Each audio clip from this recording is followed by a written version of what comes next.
We're going back down to Pueblo. We have an update on a story we first brought to you back this past winter about street dips. Several intersections on the northeast side of town. Some of them have been removed, but not for the reason you might think.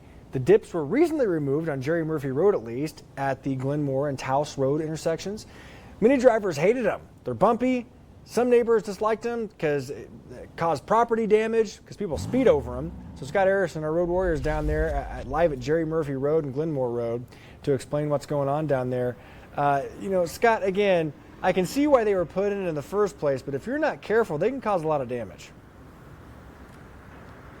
Yeah, Josh, good morning again, everyone. Well, crossing the intersection here at Jerry Murphy and Glenmore and Taos, the road, that's the next intersection down. It's a lot easier and a lot safer now. Now, the road still isn't without bumps. You can see as that car goes there, you still have to slow down a little bit to avoid bumps or scrapes, but it still is a lot easier since crews came in and kind of lowered those bumps, and you can see what it looks like here. Also, workers kind of put in new curbs, gutters, and in some places sidewalks at the two intersections. Now, we noticed some of the dips gone again when we drove through this area recently. The street was even closed at the time. We thought that maybe city officials were responding to public complaints to remove all of the dips, but not quite. We have video to show you. As we told you in February, the dips are part of a drainage system built before modern construction standards. They allow water to flow across intersections until they reach the nearest storm drains several blocks apart. Pueblo's Public Works Director says that some of the dips were lowered, not removed, as part of a project to meet federal disability standards. So no, we weren't going in there to put it into for traffic concerns or anything like that. This was really just for walkability and for getting the water across the road.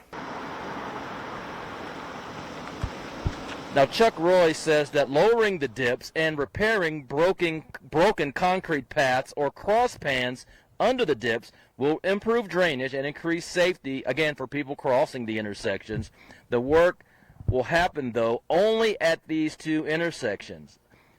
And safety is always a top concern, especially when you have an elementary school, Hoff Elementary School, just a few blocks down. So you have a lot of people walking to and from the school through these intersections with these dips in them.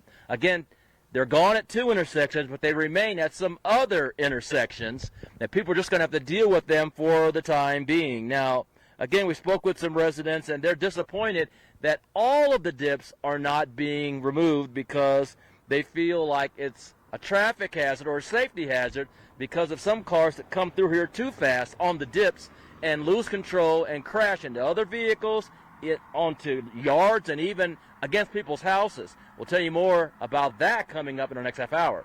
Live in Pueblo, I'm the road warrior, Scott Harrison for KRDO 13. All right, thanks again for being down there, Scott. I know Pueblo appreciates it. We do too. If you want Scott to look into something for you, email him, roadwarrior@krdo.com.